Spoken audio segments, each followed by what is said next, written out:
IWC, you are making this so simple. Thank you for delivering yourself to us on a silver platter. We're going to ruin wrestling for everything, for every wrestler, for everyone. Revenge is best served cold, and we can pay you back by ripping your heart out, because we are Ringside Renaissance, and there's nothing you can do. So Jesse, ring the bell, let the good times roll.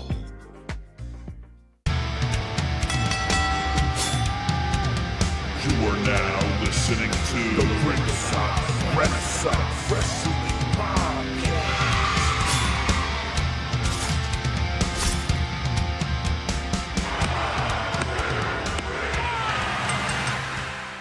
And we're back for another episode of Ringside Renaissance. And we're here with the RRW Weekly Review for WWE Smackdown and Monday Night Raw. And I'm here with the best co-host, the best tag team partner in the world, Pretty Deadly Jesse. Yeah. And I'm Andrew Kombat Jones. Click, clack. And we're back. Ooh. Yeah. Back for another one, man. I'm doing my best John Cena impression with my matching hat and sweatshirt going on. Tomorrow is opening day for baseball. Let's go. Everybody is 0-0. Red Sox are the best team in baseball. WWE's on fire right now. Let's go. What's that face for? I don't know. I'm torn between the Yankees and the Mets this year. Honestly, like I should be ashamed of myself. But I'm repping New York, baby. I'm repping New York. You already know what it is. The Knicks. The playoffs are going to start soon. And do you think they got a chance? Oh, they got a chance, baby. They got a chance. Okay. We all got a chance this year. You never know. Yep. No chance in hell. You got no chance. Yeah. Man, man. Like you said, Smackdown and Raw's. We're in the dog days of WrestleMania season, bro. Because it's just. And we're coming off a hot episode too. Yeah. God damn. It's hard to follow that up. Tough to top it. Tough to really kind of go up from there. I'm trying to figure out. Yeah, I lost a little bit of luster, man. Lost a little bit of its luster. I hope something picks up soon, but I'll tell you this much. After SmackDown last Friday, we know that this Friday, Pretty Deadly has their tag team title match against the Street Profits. So, and where are they this Friday? London, England. Where is Pretty Deadly from? London, England. I think that's for Newcastle, but yeah. I got you. Okay. England, United Kingdom. I don't understand the difference between, if you want to call it Britain, United Kingdom, England, the UK. That's United Kingdom. I got you. Yeah, but maybe one of our friends can explain that to us. Let us know in the comments what's the difference between. Yeah, you can explain it to us one of these days. I'm just saying, bro. Pretty Deadly's winning those tag team titles this Friday. I hope so. They should pop, and not just what's in their pants and those crop tops and them tight things. Yeah. Oh man. I'm just saying, why wouldn't the only thing that's keeping me against that is why wouldn't they keep the titles on DIY just to have Pretty Deadly beat them? Yeah.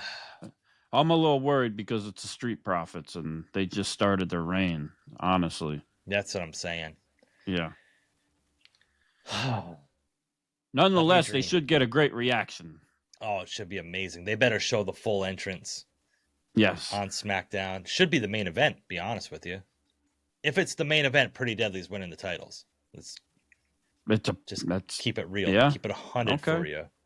Yeah. But keep yeah. It 100. SmackDown started off. Man, Randy Orton came out to the ring. doing his Randy Orton thing. He doesn't even really have to say much. The crowd he's got that aura, that presence. Like, it's like the yin and the yang between him and John Cena right now. Randy Orton starts out SmackDown to like monster cheers and everybody's so excited. Then John Cena starts out Raw to monster boos. And while John Cena's saying more, neither one really has to say much. Like, but Randy Orton doesn't have to say much, and the crowd is just eating it right up. They hear voices in their head, Combat Jones. They do, and they were singing it really loud. They cancel me. I thought, this is another thing where I got the words wrong again for a song, because I didn't know that it was they counsel me. No, I thought it was they come to me. Or they talk to me, or one or the other. Well, the first time it's counsel me, they understand. They talk to me. Oh, that's okay. Yeah, but I thought it was they come to me, they understand. Like the voices come me to too. him.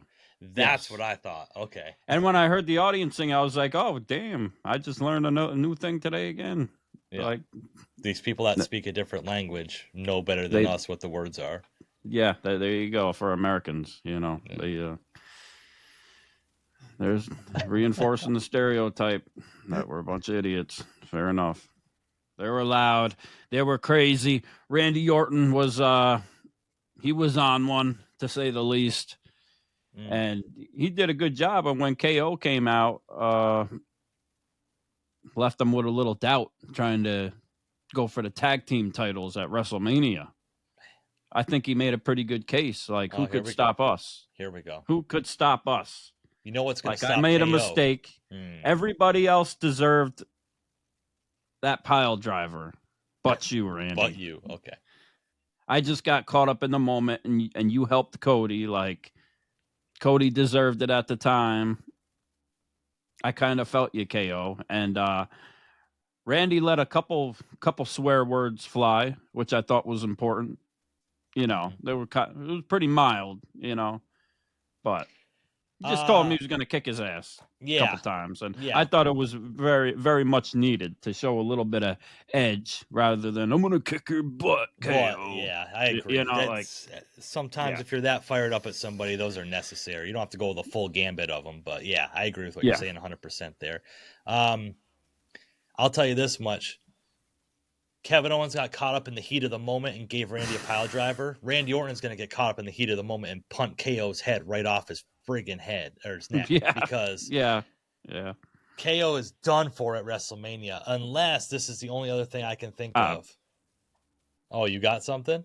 I mean, Sami Zayn might come to his senses and after getting dropped on his head a couple times, may come to help his old friend out, KO. That's what I was thinking. Was it? Yes. Okay. Damn.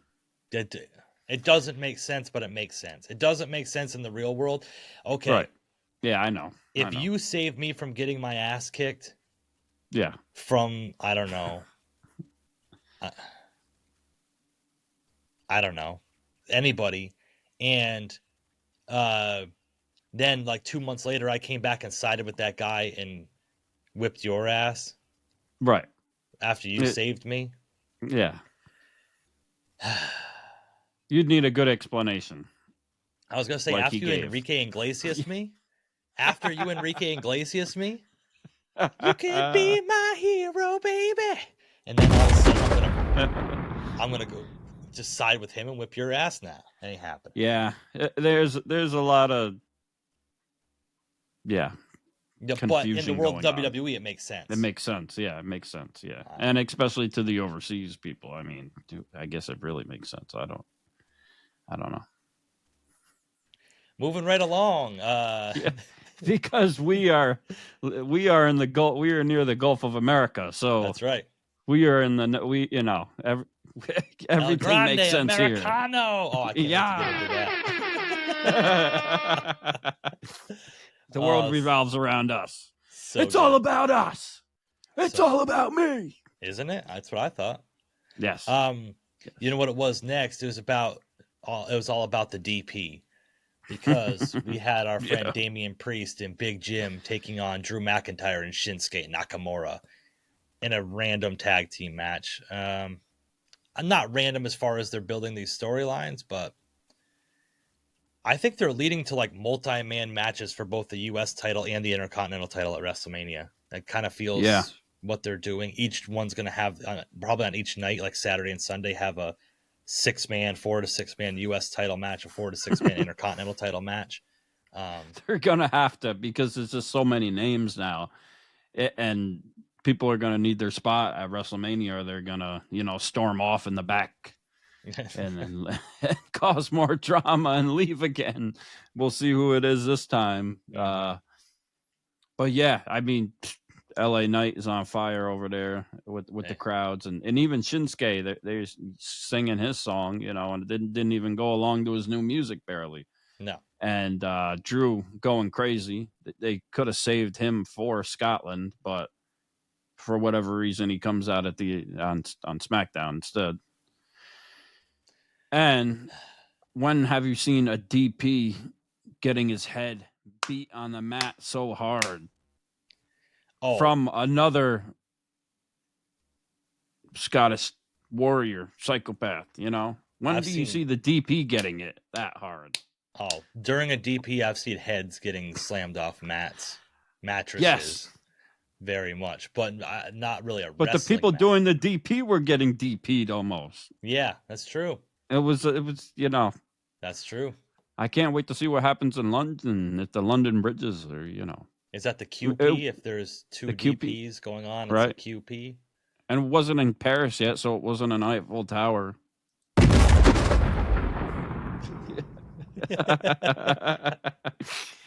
If you know, you know. Yeah. So Ringside Renaissance, baby. Howard Stern. Howard Stern of Wrestling Podcast. You've ever done an Eiffel Tower. Yeah. Like I said, I think Priest and Drew have their own feud going on, but I wouldn't be upset if they were into this United States title kind of multi-man match anyway, as long as Drew came out on top. I think that's probably the best scenario. Like have Drew hold a mid-card title. Like that would automatically, I mean, LA Knight's doing his thing with it, Shinsuke Nakamura, but like if Drew McIntyre held the United States title, like could you imagine like the it would add like validity to that title right away just from him holding it. Like, yeah. And he knows how to speak and talk with it. We've had it with LA for a while now. Well, kind of back and forth with him and Shinsuke and all that. So I think it's time for another person to hold it. And I don't think DP is going to quite hold anything more than it can already take. So after the Puerto DP, Rican Poppy probably can't hold in much. Yeah. Yeah, the Puerto Rican Poppy is done. I think, honestly. It seems like they're kind of trying to build just Damian Priest, DP, and Drew McIntyre, but I think it will turn into more of a bigger thing, like you're saying, because they only got so many spots. So they only got so many holes, if you will, in the WrestleMania card. So they got to fill them somehow with the DP and the DM, Hunk, and Shinsuke and L.A. Knight. Yeah. Big Jim. Big Jim's going to be in that. Big Jimmy. Big Jim. Yeah. Big Jim he's got some fire and some heat in him. More on that later. This Tiffany and Charlotte sit down interview. I wasn't okay. So we've talked about it before. I think this is kind of like Charlotte is purposely supposed to be burying Tiffany. To be like, oh, you're not on my league, to have Tiffany, like the comeback's going to be like the thing when she can come back and speak on the mic and she can come back and whatever. But I didn't like this whatsoever. I'm not a big Charlotte Flair fan. A lot of people are sitting there talking about how Charlotte Flair is the greatest of all time, whatever. And I get it. And I understand you can like your own people, but I'm just not feeling her whatsoever, especially this last run she's been on. I haven't liked the last run. I do think she's one of the greatest women wrestlers of all time. I mean, I guess that's kind of not really up for argument as far as titles and all that. If you're going by that, right, and accomplishments, of course, and longevity. But I thought and like you said, if she's trying to bury Tiff, and that's what they're trying to make it look like on the mic, they're doing a hell of a job with it, because Tiff is just out of her league completely. There's nothing she can do. Like, there's no answer she has back for Charlotte to anything she says. Charlotte walked right over her and just made a million valid points, and Tiffany just trying to repeat herself and couldn't even get anything out. There's no chance. And I'm thinking, I don't even know if she can come back from it as far as like on the mic. Maybe in WrestleMania, like for an early prediction right now, I would say that Tiffany Stratton is going to make Charlotte Flair tap out with the figure 4, figure 8, whatever you want to call it. Okay. Super leg lock. Somehow she's going to dig deep and get it. Because, man, if Charlotte gets it now, and they built Tiffy up this whole time like that just to crush her, unless you're going to come back at like SummerSlam and then win it and get a redemption, which I guess is another possibility. But I don't see her getting it together before WrestleMania as far as on the mic or anything. I don't think she has it in general. And I think just the way that they've kind of wrote it and booked it, they've kind of wrote her up against the wall. Yeah. Because she kind of was the heel, and now she kind of is trying to come off as likable, but like that's not her character. And the whole time leading up to everything with the Money in the Bank, it's not what it was for her. Like she's the snobby, I'm better than you person. And now she runs into somebody that's even more snobby and better than you, and has all the accolades to prove it. Like, what more can you say? And like Charlotte Flair said, like, you barely even earned that championship. You won the Money in the Bank. Congratulations, but you cashed in. Like, how much have you really defended that, and how much have you really done? Yeah, I'm not feeling it. Like, you know, Charlotte ate her alive, though. It was a good promo from Charlotte. Like, you couldn't argue with it. Like, she ripped her wide open. Yeah, the four big titles coming into WrestleMania. I'm only really pumped for the Cody and Cena match, which more on that later because I'm starting to lose a little bit for that. But and the Jay and Gunther match, I'm kind of after Monday Night Raw, which we'll talk about. I'm back in on that. But okay, yeah, this Charlotte Tiffany build has not been good. It's kind of weird and awkward if you ask me. Like, right. They put her in a weird position for sure. Tiffany Stratton, like they literally just put the title on her back in like October, or was it January? Wasn't it the debut of Raw or something like that? Yeah. I can't remember exactly when she won the title. It was a few months ago, and all of a sudden it's like, oh, you're like, they threw her right into the deep end. They threw her right into the fire, and now it's like either sink or swim come WrestleMania. Where's Nia Jax been? That's interesting, isn't it? Yeah. Like that whole thing just kind of went away ever since Elimination Chamber. She just isn't. I could care less, but yeah, me too. Yeah. But I'm just saying, like at least she was more established. I think that Tiffany should have cashed in. Remember when they were teasing the cash in for like months and months and months? If they would have just pulled the trigger early on it, it would have given her some more time to establish herself and not really throw her into the deep end, like you were saying. Like, right? She'd have her feet under her a little bit more for this moment, but I think it's honestly just a little too big for her. Yeah, and she just doesn't have she's not established on the microphone enough to even compete with Charlotte or really much anybody else unless she's being like that snobby heel type of character and having those type of things to say. Like, she hasn't been in that position yet to make the audience and the WWE universe relate to her. Right. Hopefully it turns around. We can always remain optimistic. Yeah, they might blow us out. They might really. They might. In other words, they might blow us out of the water at WrestleMania and really surprise us, because what happens in Vegas stays in Vegas, especially when you're.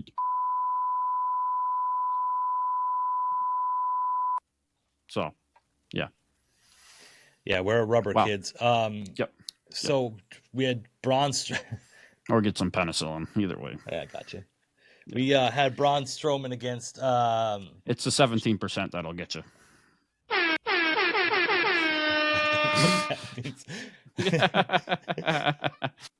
We had Braun Strowman versus Jacob Fatu for the #1 contender for LA Knight's title. I really thought Jacob Fatu was just going to destroy Braun Strowman again. I thought that was going to be like what they were going for here, but Right. man, oh man, there's some trouble in paradise amongst the island of relevancy in the bloodline because Yeah, there sure is. I don't know. This whole thing, it seems like it's getting played out a little bit with Braun Strowman and Jacob Fatu now also. yeah, Braun Strowman in general, yeah. Yeah, I've honestly always kind of felt like that about Braun Strowman. I hate to say it. I've never been like a huge fan. I just felt like he was in there just because he was a giant and Vince had put him in there back in the day. And, he can work though. Him when he did the whole thing with Bronson Reed, like I can't hate on it. Like, but people talk about all these other wrestlers being one-trick ponies. It's not much any different if you're gonna criticize it, but he's got some funny moments at times, and to see him up against Jacob Fatu on the other hand also is pretty amazing and pretty impressive and crazy too.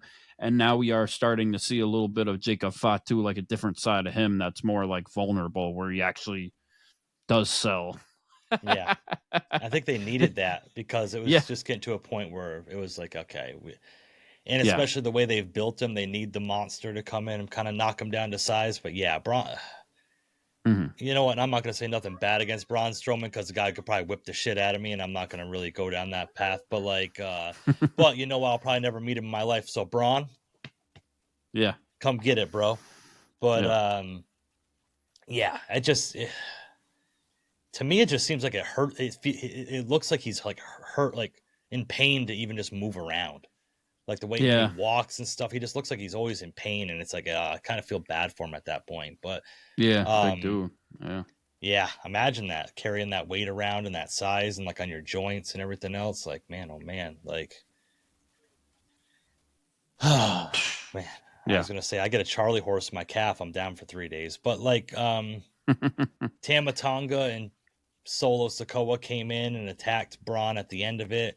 Disqualification, so Braun becomes the number one contender for the United States title. And there's, like I said, trouble in paradise with the bloodline because Jacob was not happy about it whatsoever, man.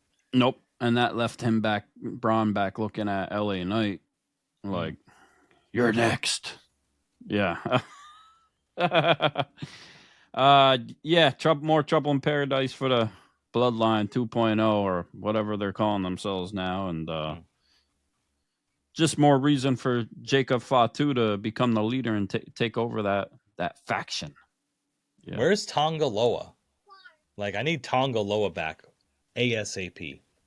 Yeah, he's out doing the chops. Remember, Bronson Reed's been out too from after that splash off the War Games cage. So like it's like man, oh man, like when Bronson Reed comes back, what kind of havoc is he still part of the bloodline? Was that just a one-off? I'm not exactly sure. But this is where I wanted to get your take. We got the master of disaster, the savant of straight edge over there, Kombat Jones. I need to hear him talk about this little interaction, this big interaction we had between Seth Rollins, Roman Reigns, and CM Punk. Man, oh man. Yeah. Wow. I got to hear your thoughts on it. It was planned perfectly. They let Roman Reigns come out first, get a few words in. The crowd went crazy.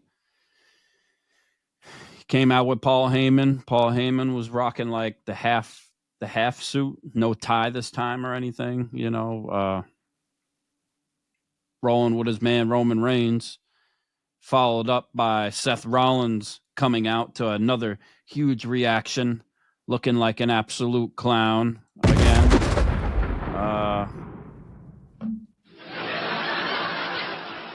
What a joke he is. Yes. I'm tired of hearing his damn song, but he gets a big reaction. Roman Reigns gets the big reaction. They get in the ring. Seth Rollins is telling Roman, I wouldn't be here without you. You wouldn't be here without me. We need each other. It's and so I'm thinking, fun like, I don't know. Impression. Roman kind of made you a little more than you made him, in my opinion. Maybe not. I don't know. Who really made the Shield in the end? Dean Ambrose. Exactly. John Moxley. I really hate to cut you off right here, but I got to pause for a second. There's levels to this, right? Okay. Can you imagine Dean Ambrose, John Moxley looking over at WWE and like the crazy, amazing gates they're doing, like the build they're doing right now, like this spot that CM Punk's in right now, that was supposed to be Dean Ambrose. Like, if the story kept building the way it was, the triple threat at WrestleMania of the former Shield, Seth Rollins, Roman Reigns, Dean Ambrose, WrestleMania main event, like, you know what I mean? Like, yeah. Even if, because who would ever thought Punk would have been back? But so you're thinking John Moxley's over in AEW right now, kind of regretting it, being like, "Damn, I could be in the triple threat main event of WrestleMania of night one." But nailed it. Would it really be the main event of night one if it was John Moxley, Seth Rollins, and Roman though, without Punk? Ooh, okay, I got you. I don't think so. Yeah, I got you. Yeah. So anyway, continue with what you're saying, but it just made me laugh. Last week we see John Moxley getting suplex on a nail board, and like instead of and stuck in his back. Pull it out.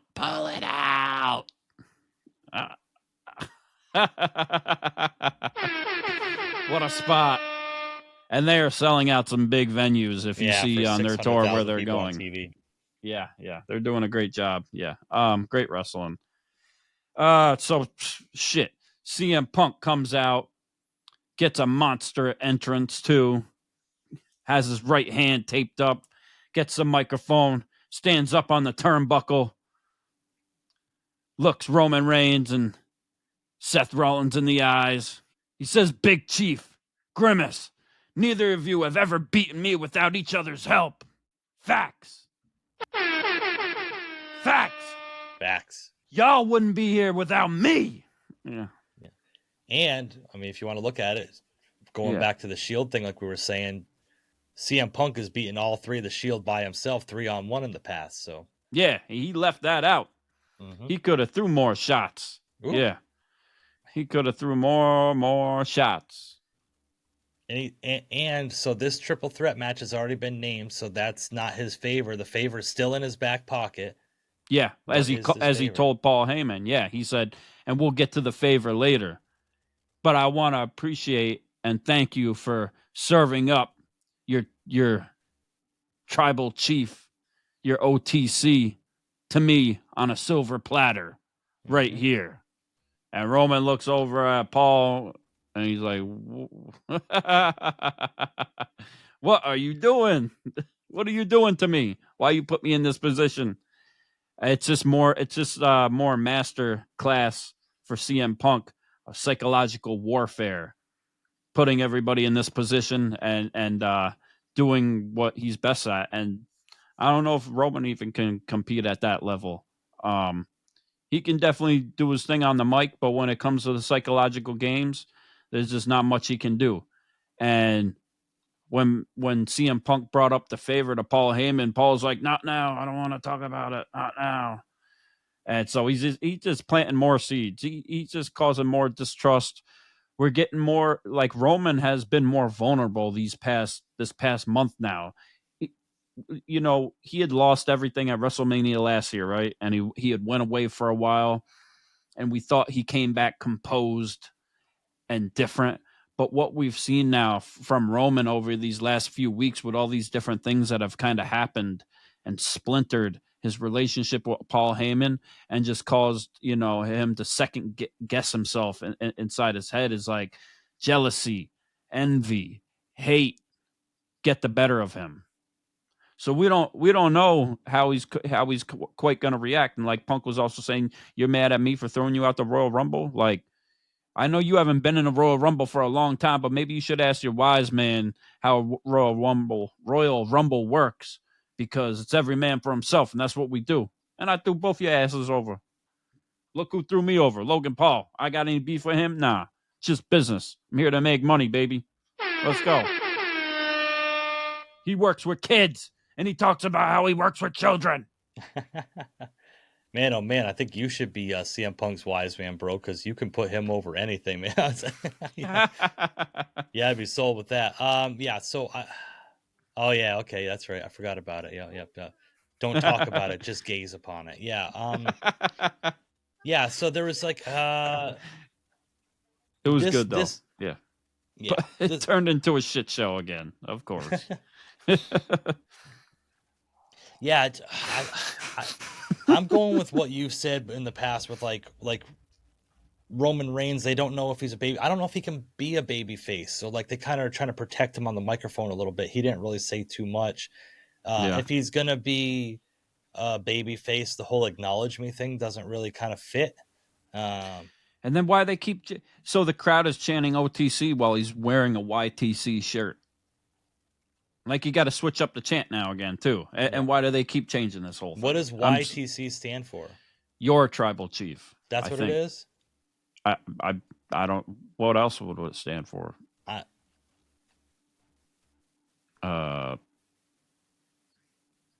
I don't know. I'll think of something clever for next time.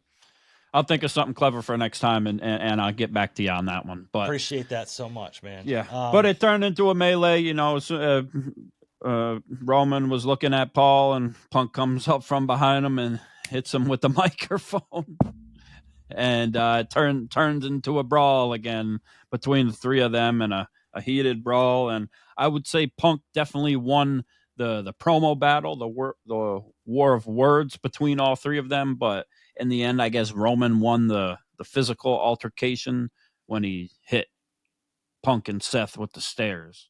But it was funny, in between all things, they all find the time, their each little time, to point up at the WrestleMania sign. I hate that. I hate that so much, bro. That's like one of the, like, shout out to Sam's on Wrestling. They have this thing called the lockbox where like they put stuff that they never want to see in wrestling again in, and like spoiler alert, that's my lockbox. That point to the damn WrestleMania sign. Or it's them saying WrestleMania moment. It's like yeah. It's so cliche at this point. It's like it's funny they say WrestleMania moment so much, but I tried to find the clip of it to use for our live shows or for whatever we're doing, and for whatever reason on YouTube I can't find it anywhere. I'm just not looking in the right places apparently. But yeah, and for all the WrestleMania moment stuff and then the pointing at the sign, it's become a little cliche and a little bit too much. I understand why they had to do it to make it clear, and then it wasn't. The match wasn't made official until like afterwards, right? So, yeah. Well, yeah, I'm gonna suplex somebody and then take time to point at a sign. I just gotta say, Roman Reigns.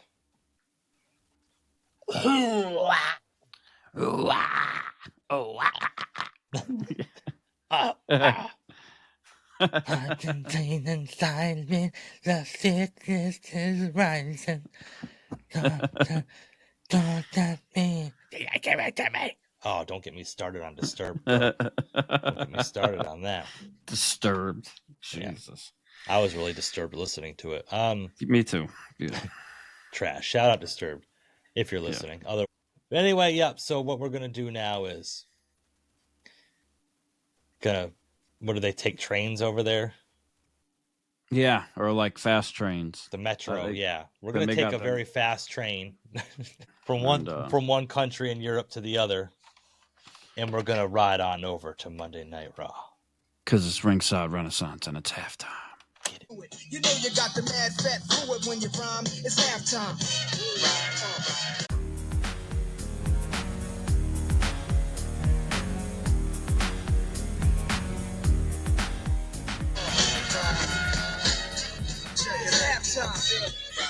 Whew, what a halftime performance there. Thank you so much. Shout out. We need a sponsorship. Yep. We have now taken the metro and have arrived at another country in Europe. This was Scotland. Yes. For Monday Night Raw. Yeah. One takes, no breaks, no redos. This is Raw. So, I gotta say that Pat McAfee put to rest all of these people that were going on and on and on, talking about how, Pat's not committed to wrestling. He didn't even make the trip to Europe. This guy's got a multi-million-dollar sports show going on ESPN. He can't just drop everything and go to Europe. And the fact that he took a plane over to Scotland to go to the show in Scotland, and then as soon as the show ended, took a plane back and made it back for his ESPN show the next day, shows the commitment to him. So nail in the coffin on that conspiracy theory of Pat not being committed to pro wrestling. Yeah. Shout out to Pat McAfee, the Pat McAfee show. That's what's up. We love it. Could you imagine that? Like, taking off, going on, okay, so I don't know the time difference. I'm never going to try to do that. But, like, taking a plane, flying over there, just to literally, like, walk around the town for a couple hours, and he even did his Pat McAfee show live from the Scotland arena. Like, he was, like, FaceTimed in, did the event. As soon as the event was done, got back on a plane over here, did whatever he had to do here, and at top of running a business, and then being able to just be on his show again the next day, like he didn't just fly across the ocean and back the day before. Yeah, and he's doing more than that too. He's around everywhere. He's got a lot of commitments. It's impressive. Yeah, man. Yeah, I really appreciate that. But I'd do it. Raw in Scotland, there were some people that were really kind of disappointed because there's a potential mystery partner that a lot of people thought was going to go one way. But this started off, first of all, with John Cena coming out to the ring yet again. Chapter 2, Part 2 of the John Cena heel promo. Yeah. The problem I liked it, but the problem with this is this can't be an every week thing. John Cena coming out to massive boos, talking smack, and then Cody coming out, rebuttaling, and then just walking away. Like, yeah, it was kind of the same thing as last time. I mean, he said more, and he said different, and he had some punchlines, and he brought it to another level again. But we're gonna need more of like a back and forth, face to face. We're gonna need to see I want to see John Cena try to roast Cody on the mic. I want to see old John Cena what he has. He's still he's got it without a doubt, and he took it to another level this week.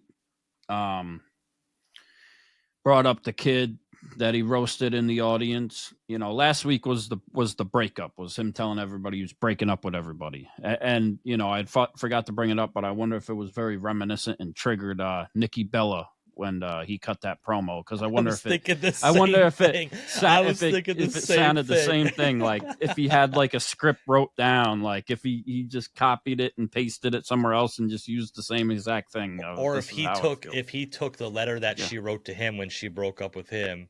Was that how it went? I believe so. But okay. Man, please don't cook. Please don't cook for me in my kitchen because I have OCD. Yep. Like. That's a deal breaker. What a piece of crap.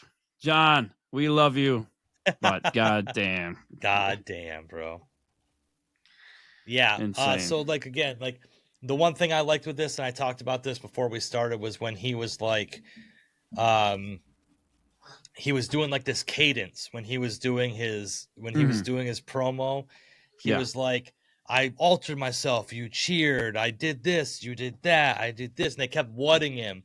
Kept whatting him, like everything in the cadence. And I'm not even going to try to repeat it all. But then in the same exact cadence, he said, and when I speak in rhythmic tones, you say what? You make this so easy. I said, Lord. It was like he was like he thought that through, but I don't know if he really thought it through or not. Like, I wonder if he knew they were going to what him. Like, what if they weren't whatting him? Like, you know what I mean? So I think he just came up with that on the fly, and it was amazing. Perfect. He's good. Line. You could tell he's loving it too. Like you could, that smile on his face. Like you could tell he's having a hell of a time doing it, insulting everybody. Like probably doing what he wanted to do 15 years ago or whatever. In reality, like. That's what I'm saying. Like, can you imagine just like if they would have pulled the trigger on this 15 years ago?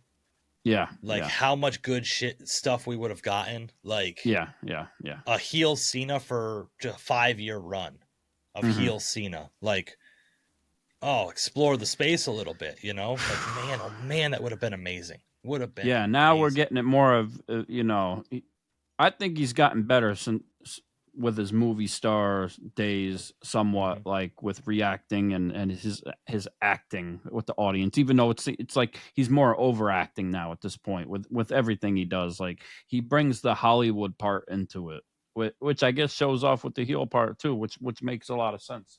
Yeah, well, we know for him being a bad boy, but yeah, he brought up the kid again and WWE plastering it on the site and everybody laughing out of it and making it a thing and saying everybody's just horrible people. And wow, yeah, he knows the right thing to say. And then when he said that he brought up the spinner belt, it was just perfect. Like everybody hated it at first, and it's supposed to be respected. I made it a toy, and then he said when he wins the title, he's going to go home, which you pointed out to me was reminiscent of the CM Punk John Cena feud at Money in the Bank back in 2011, 2012. 2011. 2011. Yeah, Money in the Bank. When CM Punk said he was going to win the title and just go home. So maybe they're planting the seeds for a John Cena CM Punk thing afterwards. You would think so. Amazing. Yeah. You would think so. I mean, I could only hope that it's for SummerSlam at MetLife Stadium, which I will be attending. Ringside Renaissance. We'll be there. Oh. There we go. Yeah. It's going down. John Cena, CM Punk. It's got to happen. It's got to happen. But yeah, he talked about taking the title and leaving. And he talked about that he's going to ruin wrestling for everybody, for the fans, for the wrestlers. Like, that's a good line. That's great. Like, it don't sound good, but it sounds really good. Sounds great. Like, Yes. It sounds great. That's what he needed to do. And talking about taking the title and leaving, and then talking about Ric Flair and actually bringing him up by name and kind of calling him out for his corniness in a certain type of way and saying that nobody's going to remember him anymore. They're going to remember John Cena. Ooh. Yeah. And Cody Rhodes came out, a lot of stuff he was saying, like, basically he could have said it to anybody. Yeah.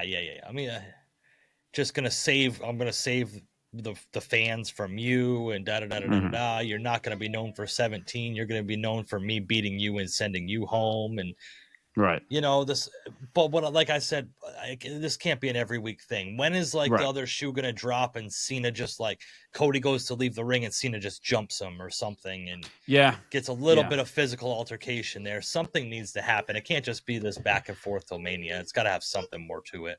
Because for the second time in a row now, we kind of got Cody coming out and he laid the title down and he challenged John. He said, if you want it, come get it right now. Ooh, and John, the whole time, same as last week, time before, he just kind of looks there and kind of looks like a scolded child or just mad, like he doesn't know what to say. You know what I'm saying? I don't even know like the look that he's giving off, but he's just kind of he's not responding to anything, and he's just staring off into space, and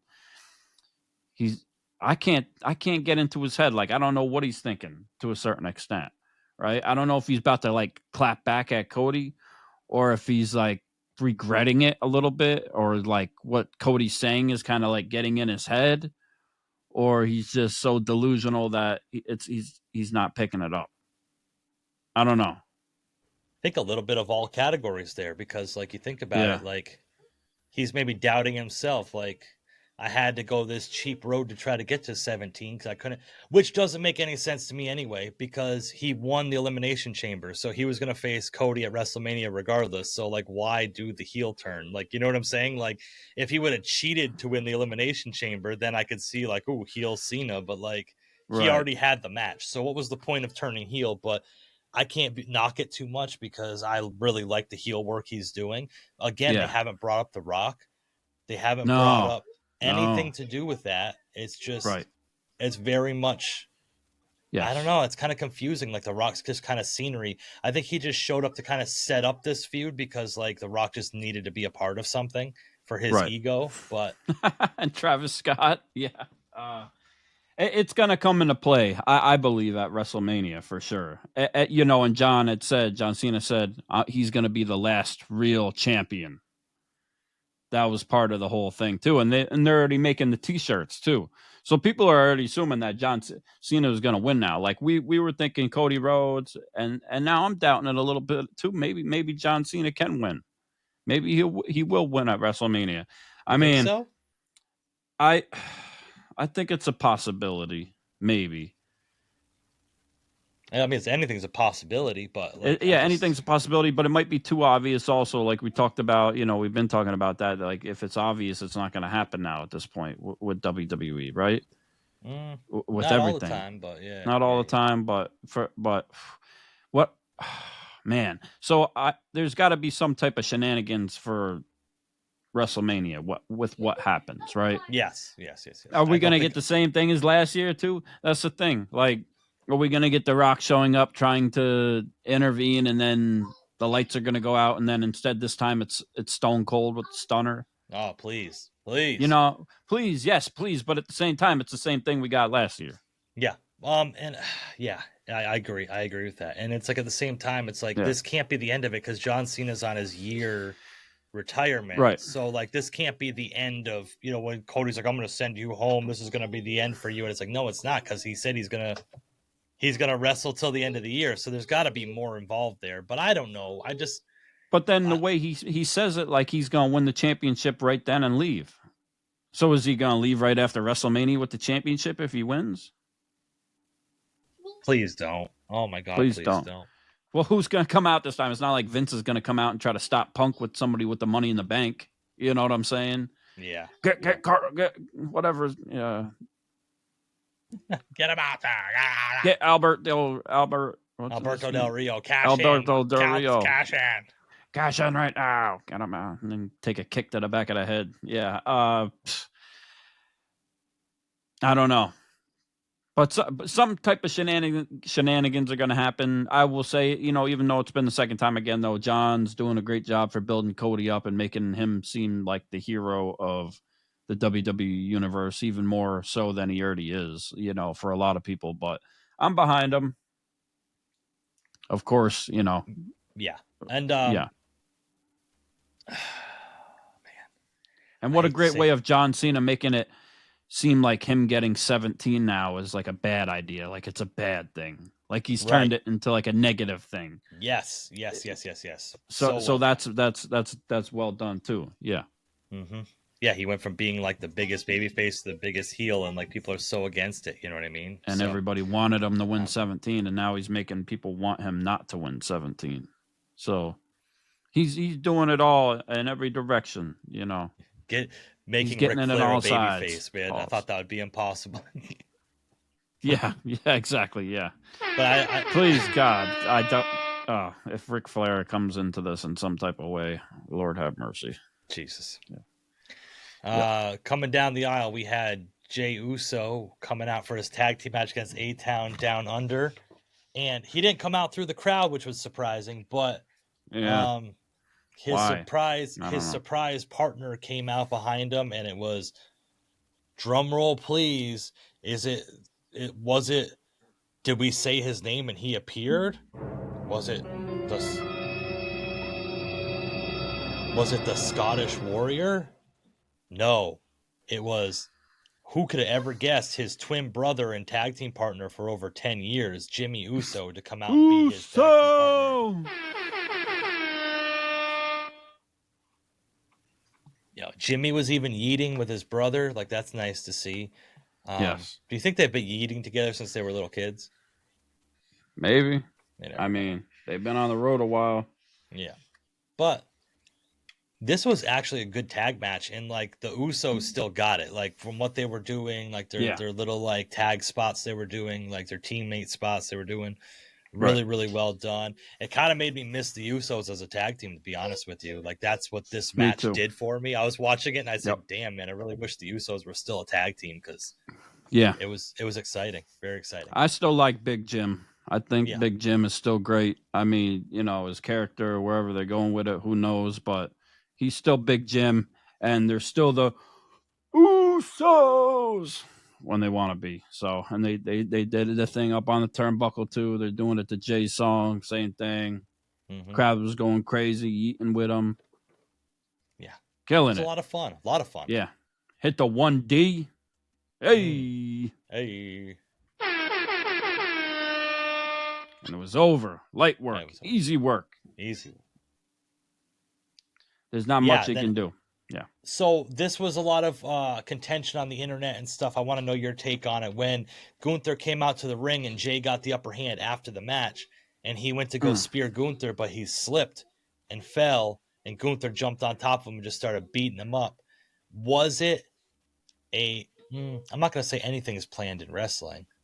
Do you think it was intentional, or do you think that maybe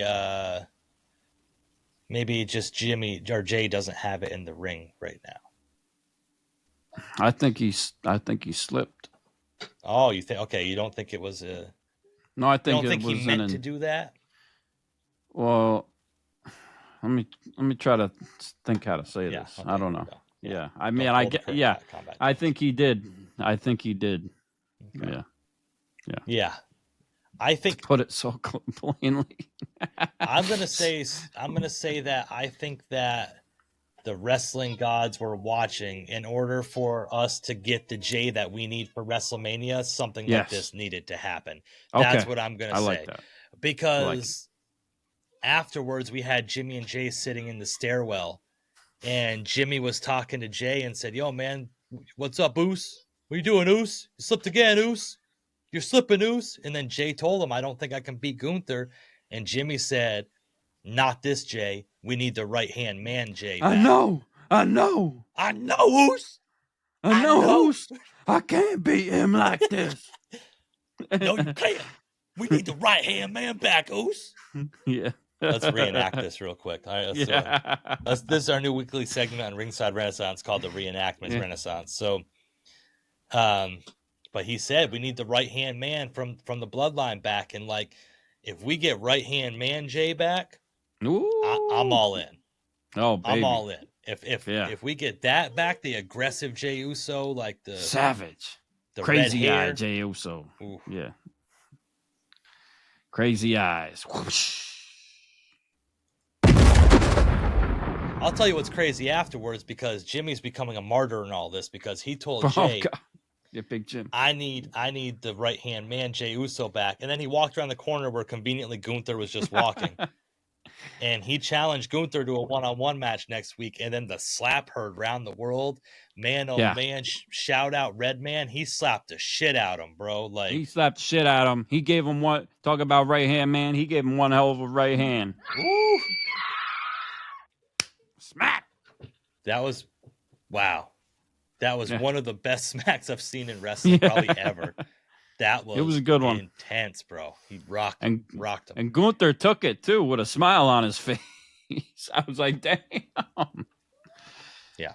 I was blown right away. Gunther's probably one of them people that'll laugh at you if you put cigarettes out in his skin. But he looks like he likes to get smacked in the face when he's, wearing a one piece or and a gimp mask. I got you. Yeah.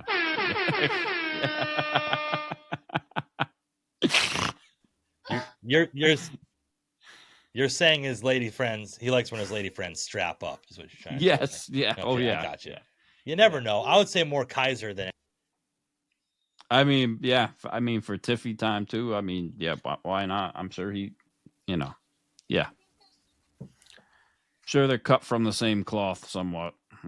Yeah. Oh, oof. They probably use the same cloth when they're done.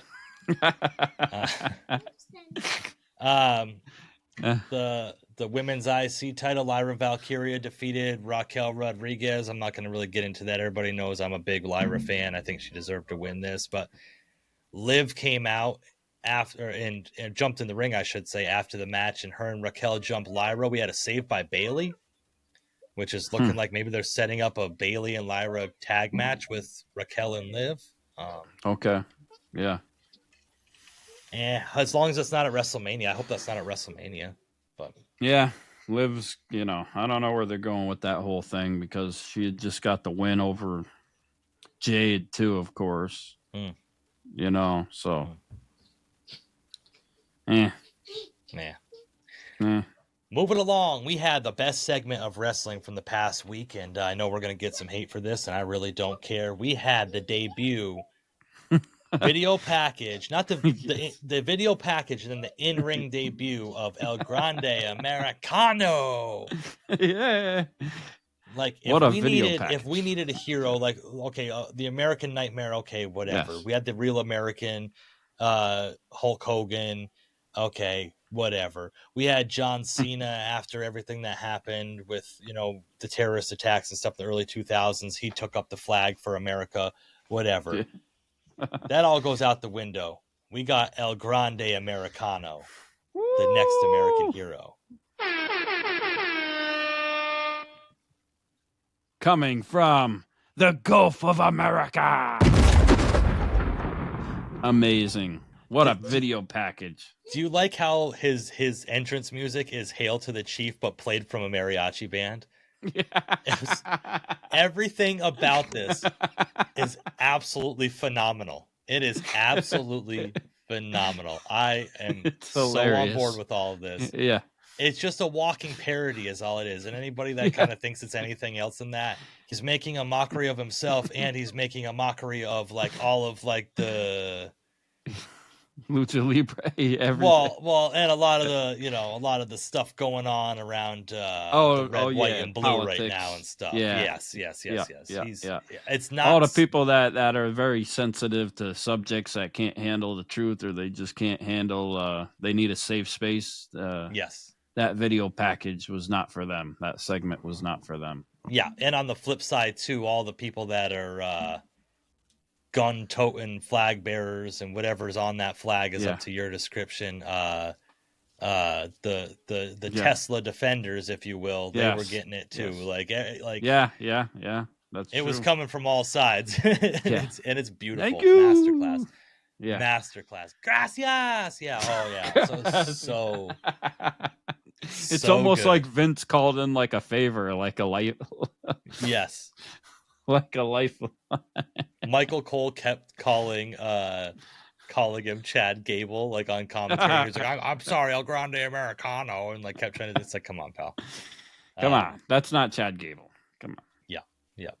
Shout out Pat McAfee going all natural underneath a kilt too, and if you know. Oh yeah, true. Yeah. His especially when he's yeeting. hanging. Oh yeah. Wow. It's easier for him to yeet that way, but yeah, El Grande Americano is.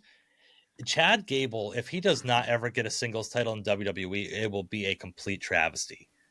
Like, just think about everything he's been doing, all of the work he did leading up with Sami Zayn to beat Gunther last year at WrestleMania, even before then, but I'm just saying in the last year. Okay. Turning on Sami Zayn, turning on American Alpha, joining American Made, doing that whole thing, taking a bullet for the Why It Sucks. All of this different stuff he's done in the past year, and he's been the shining moment of pretty much all the of it. Alpha Academy with the Creed brothers, American Made, yep. American Made, or yeah. Oh yeah, shout out the Creed brothers too while we're at it. But yeah, Ivy Nile, yeah. Oh, the Bulldog. Yeah. But yeah, I love El Grande Americano. I'm waiting for the shirts to come up on WWE Shop. I will be getting one. I might buy the mask, honestly.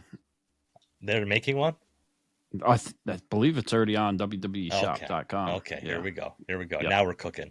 Oh, yeah. Yeah. Now we're cooking. Okay. And I will hail from the Gulf of America. I'll say it again for all the haters.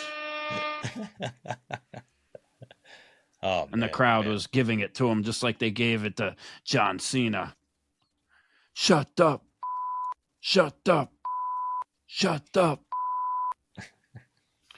Welcome to the Shut Up podcast. Okay. Punk just announced a contract signing for the triple threat match this Friday. Nothing really, whatever. A lot of the same old song and dance. CM Punk said they didn't show up, whatever. Yeah. I'm not Works a big with contract children. Signing. Yeah. Oh yeah, I work with children. Yes, that was the whole thing. Yeah. At this point, I think Punk should just let that go.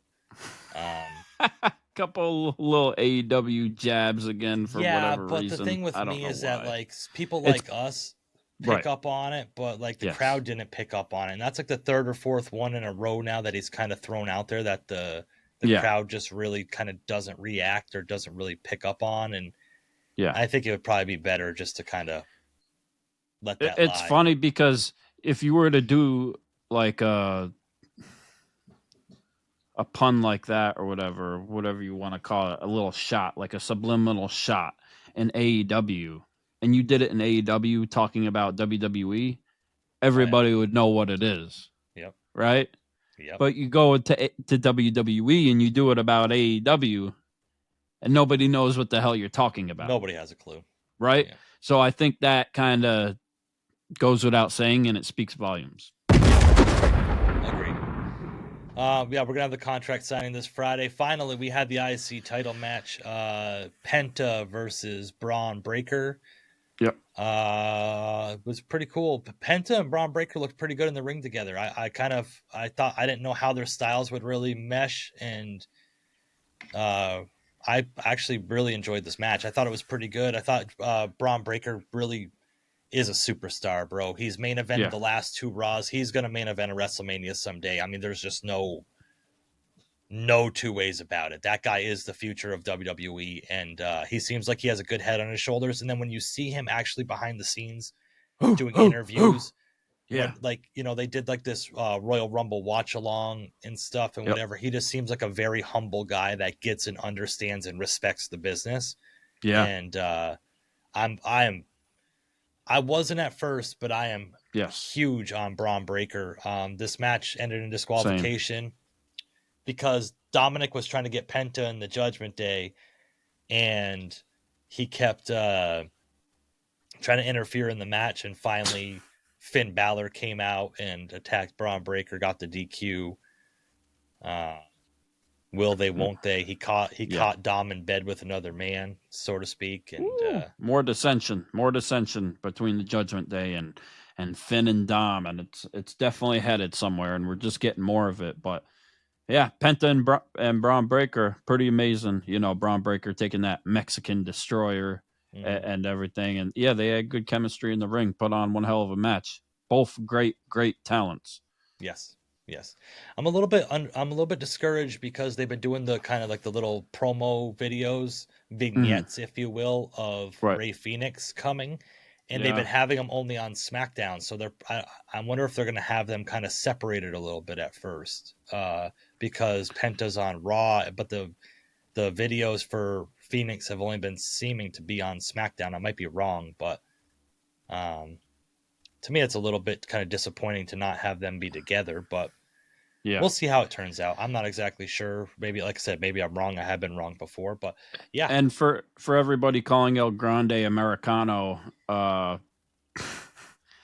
Rey Fenix, well, if you look up Rey Fenix's tattoos or remember them from AEW, I don't think it quite matches up to El Grande Americano. No, not at all. So, not at all.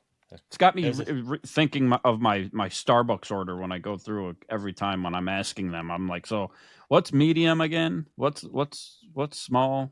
Grande, tall? Venti. Yeah. Venti. Yeah. Like, I hate it. I can't stand it. Like, I'm going to go to Starbucks next time. I'd be like, okay, we're in the Gulf of America era now. So we're going to go by either small, medium, or large. Okay. And that's how it is. Yeah. Or else I'm going to report you. No. That's messed up. Yeah. That's messed up. It was a good one. No, that was good. That was good. That was a line. That was a line for the show. Yeah. But there you have it, ladies and gentlemen. That was SmackDown and Raw from the past week. If you haven't checked out on YouTube yet, we did have a sit down last week with AJ Galante from the Danbury Trashers and the senior advisor for the Danbury Hat Tricks now. Also had a Netflix documentary, Untold Crime and Penalties. He had The Rock and Triple H in China at his 10-year-old birthday party.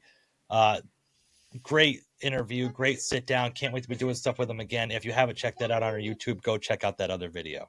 Yeah, check it out. Shout out to AJ Galante. Shout out to the Trashers and everybody associated with it. You know, congratulations on the Bare Knuckle Fight Club Championship with the Ice Wars he's got going on there, taking it to another level. That's really cool. Shout out to the Don of NXT, Tony D'Angelo. Yeah, with NXT going on too last night, looking like there's some more trouble in paradise for the Don and the family too. So I'm hoping Tony D'Angelo is able to sort out like this loyalty problem he's kind of having with Stacks, because he was kind of doubting his loyalty, and we'll see where that goes. I'm a little worried. Well, I don't want to say there's a Fredo in the mist, but I think there is. I think so. So I think AJ might have to. I think Tony might have to make a call to AJ and have him come in and come out of retirement and do something, because he's gonna have to have somebody's gonna have their back. And like we said, we're all here for it. We'll make whatever happen, and we will give them an offer they can't refuse. I was gonna say, if Tony, AJ, you guys know if you need you need a couple street men, we're there for you, bro. I mean, we've both got rap sheets that Yeah. Okay. Yeah. Kombat Jones has been to jail a couple times for work, but like he has been there. So I may have earned a couple stripes before that too, you know. But that's yeah. That got absolved. We don't know about that anymore. So exactly. Allegedly, yeah. But shout out to everybody in the IWC. Thank you for everyone for following along with us. This was a great time. Always love talking wrestling, man. We need to do it more often. Thank you, Kombat Jones, for being the captain of this ship and putting up with my little monster running around and doing his thing. It's really appreciated. Oh, it's all good, man. It's all love. It's all fun. Everybody, we're having such a great time on the road to WrestleMania. Shout out to you too, Pretty Deadly Jesse. You're killing it, doing a great job with everything on the social media and getting everybody involved. And everybody out there, please, in the IWC, hit us up and reach out and say what's up and give us some questions. And we love your feedback and your interaction. And on the road to WrestleMania, everything is getting very exciting. We still got a few more of these international shows, of course, and house shows. So shout out to Adam and Hitting the Turnbuckle. I believe he's going to be there at the London show. Or wherever it is there. So, and maybe Sam's Arm Wrestling will be there too. And some of our other friends out there, we hope they're able to hit it up. So that's awesome. So they got to get the boots on the ground. Let us know how the show goes. And we hope they have an amazing time. Beautiful. And we can't wait for WrestleMania. We're going to have a pre-show WrestleMania party and it'll be going down again. And we'll see who shows up, because it's always special. Sooner or later, somebody's going to ride that Sabian, too. Because this is Ringside Renaissance, and that's how we get down. And so we're taking applications for that. I bet you we can get Big Sam to do it. I think we can get somebody to do it. Yeah. 15 minutes of fame. Yeah. And like you said, shout out to AJ. He's going to come on, and we're going to have do a special WrestleMania predictions episode in the week leading up to WrestleMania also. And I'm sure we'll cover some NXT stand and deliver stuff too, and see where we're at with everything and storylines going forward there. So we can't wait. We're locked in. We're locked and loaded, ready to go for WrestleMania and for the week that's coming with Smackdown and WWE Raw, and we can't wait. And again, that's the best co-host, the best tag team partner in the world, Pretty Deadly Jesse. And I'm Andrew Kombat Jones.